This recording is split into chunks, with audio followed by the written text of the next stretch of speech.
आज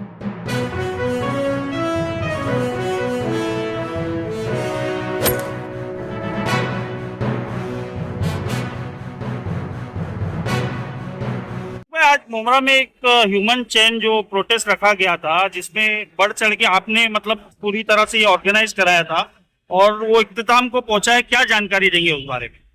देखिए, बहुत शॉर्ट टाइम में विशालगढ़, गजापुर मस्जिद और मुस्लिम आबादी पर जो हमला हुआ था, इसमें जो रेडिकल ग्रुप्स थे जिन्होंने ये तमाम जो है कारनामा अंजाम किया, उनके खिलाफ कड़ी कार्रवाई, पीड़ितों को इंसाफ, उनको मुआवजा, इस्लामोफोबिया पे कानून, ऐसी मांगों को लेकर ये प्रोटेस्ट हमने किया था। तमाम सियासी जमातें, तमाम एनजीओ, तमाम इनफरादी लोग जो है, सभी ने मिलकर के दत्तूवाड़ी से लेकर शिवली नगर तक इस ह्यूमन चेन प्रोटेस्ट को कामयाब बनाया है। मैं किसी एक का नाम नहीं लूंगा, इसमें सभी लोग शामिल हैं, शहर के तमाम जिम्मेदार लोग शामिल हैं, सभी सियासी पार्टियों से जुड़े हुए, एनजीओ से जुड़े हुए, एजुकेशन फील्ड से जुड़े हुए, बिजनेस फील्ड से जुड़े हुए तमाम लोगों की इसमें शिरकत थी और तमाम की जो है मिली जुली कोशिशों का नतीजा था ये एक सक्सेसफुल एहतजाज। इस एहतजाज को लेके सरकार तक आप क्या संदेश पहुंचाना चाहेंगे? देखिए, हम मंडे को थाने जिलाधिकारी कार्यालय और थाने पुलिस आयुक्त साहब इनको मेमोरेंडम देने वाले हैं, जिनमें हमारी 4 मांगे हैं।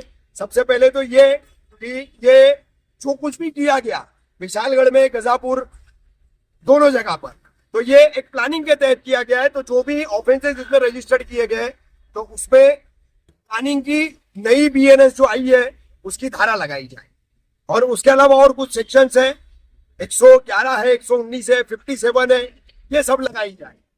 प्लस इसमें शिव प्रतिष्ठान के संभाजी और मनोहर भिड़े का नाम सामने आ रहा है, तो प्लानिंग के तहत धारा लगा करके जांच करके अगर उनका कोई रोल निकलता है तो उन पर भी कार्रवाई की जाए। और इसके अलावा सबसे बड़ा मुद्दा यह है कि इस्लाम को लेकर, मुसलमानों को लेकर इस्लामोफोबिया के तहत जो मिसकंसेप्शन फैलाया जाता है, जो गलत गलत चीजें फैलाई जाती है, उसको सरकार जो है वो संजीदगी से ले और इस्लामोफोबिया पर एक प्रतिबंधित कानून बनाए। आखिर में मेरा आखिरी सवाल रहेगा कि जो लोग, जो भी सियासी जमात इस प्रोटेस्ट में शामिल हुई और खास करके मुमरा की आवाम, उनको क्या संदेश देना चाहेंगे? सबका बहुत बहुत शुक्रिया। एकता में आपकी जीत है, एकता में आपकी ताकत है। सभी समाज के, सभी सेकुलर विचारधारा के लोग एक रहेंगे तो हम इस एक मुल्क को एक रख पाएंगे। अगर रेडिकलाइज होते रहेंगे, जैसे एक वक्त में यहाँ पर मैं आपको बता दूं, इसिस पर इल्जाम लगता था कि इसिस मुस्लिम बच्चों का, मुस्लिम लड़कों का रेडिकलाइजेशन कर रही है, तो मेरा साफ कहना है कि आज हिंदू समाज के बच्चों को बजरंग दल रेडिकलाइज कर रहा है, बीएचपी रेडिकलाइज कर रहा है, शिव प्रतिष्ठान रेडिकलाइज कर रहा है। और परसों से बचपन में स्कूल जा करके, कॉलेज जा करके जॉब करने तक का जो बड़े हो चुके ऐसे दोस्त थे, उनके बीच में इस रेडिकलाइजेशन ने दूरी पैदा कर दी है। तो इस रेडिकलाइजेशन के खिलाफ सरकार को कदम उठाना चाहिए। ऐसे तमाम संगठनों पर जो है प्रतिबंध लगा करके इन तमाम चीजों पर रोक लगानी चाहिए। दादा, कोल्हापुर से सटे विशालगढ़ में जो घटना हुई, उसको छत्रपति शिवाजी महाराज का भक्त कहने वाले लोग और अपने आप को अतिक्रमण हटाने के लिए एक तरह से जिम्मेदार मानने वाले लोग पहुंच जाते हैं और कमजोर निहत्थे मुसलमानों के घरों को निशाना बनाते। क्या कहेंगे इसको लेकर? आज ह्यूमन चेन प्रोटेस्ट मुमरा शहर में आप भी शामिल हैं। आज मुमरा में, अस्सलाम वालेकुम, नमस्कार।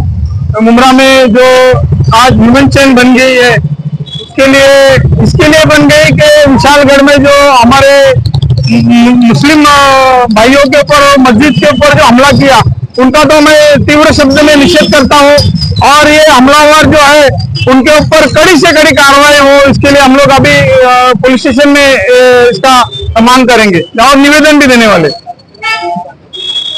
इस घटना के बाद में राज्य सरकार पर भी अब सवाल उठ रहे हैं कि इलेक्शन को देखते हुए इस तरह की हरकतें की जा रही है, क्या कहेंगे इसको लेके? अभी क्या मालूम है, क्या वहाँ की परिस्थिति क्या है किसी को अभी तक मालूम नहीं थी, लेकिन राज्य सरकार ने इसका जायजा लिया और जो इसमें जो दोषी है उनके ऊपर कड़ी से कड़ी कार्रवाई होगी। मैं ये राज्य सरकार के माध्यम से आपको बताना चाहता हूँ। अस्सलाम वालेकुम। दादा, एक नाम इसमें सामने आ रहा है संभाजी राजे का, जो कि पूर्व राज्यसभा सांसद भी है और 2024 में कांग्रेस के टिकट पे उनके पिताजी शाहू महाराज इस वक्त सांसद है, उनके बेटे होते हुए वो तो उसकी कड़ी निंदा कर रहे हैं, लेकिन क्या नजर आता है आपको, क्या लगता है? क्या है कि अगर उनका उसमें रोल है तो उनको उनका भी हम लोग निषेध करते, तीव्र शब्द में भी निषेध करते।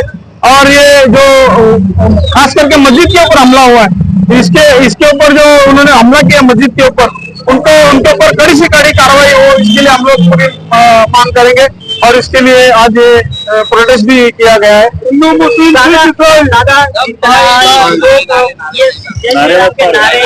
शिवराय के नारे लगाकर छोड़ा जा रहा है। कहाँ पर शिवाजी महाराज ने ये एकता का मिसाल कायम किया था, हिंदू मुस्लिम को लेकर चले थे। शिवाजी महाराज के जो सैनिक थे वो भी काफी तादाद में मुसलमान थे, तो आज उनके नाम को बदनाम करने का काम कौन से कर रही है? क्या है कि छत्रपति शिवाजी महाराज इंसानियत के पुजारी थे और उन्होंने कभी कहीं ऐसा भी उनके राज्यकाल में, उनके शासनकाल में कहीं भी कोई मुसलमान के ऊपर या कहीं भी कोई दूसरे धर्म के नाम इंसान को तकलीफ पहुंचाने का काम किया नहीं है।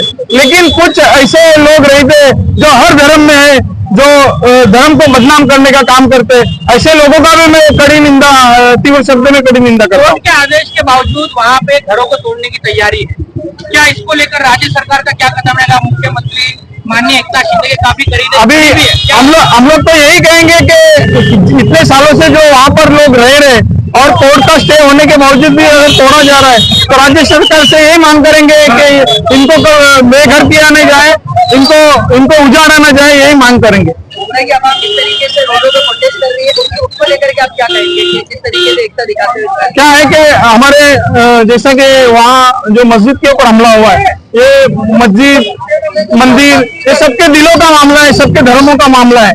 तो ये जब कोई भी होता है तो मुमरा में ऐसा प्रोटेस्ट होता है, विरोध होता है, तो हम लोग इसके साथ में ही है और ये प्रोटेस्ट को हम लोग आखिरी तक लेके जाएंगे। हमारा शहर में आज ह्यूमन चैन रखी गई है। कोल्हापुर में जो मस्जिद तोड़ी गई है उसको लेकर क्या कहोगे आप? 14 जुलाई को जो घटना घटी है कोल्हापुर में, जो दरगाह पर जो घटना घटी है, मैं समझता हूँ कि हमारा महाराष्ट्र एकता और अखंडता की मिसाल थी पूरे देश में, मैं समझता हूँ। लेकिन आज कुछ फिरका परस्त ताकतों ने इस एकता और अखंडता को, इस मोहब्बत को, इस भाईचारे को तोड़ने की कोशिश की है। और ये कुछ नहीं है, आने वाले कल का जो विधानसभा चुनाव है, ये सारे विधान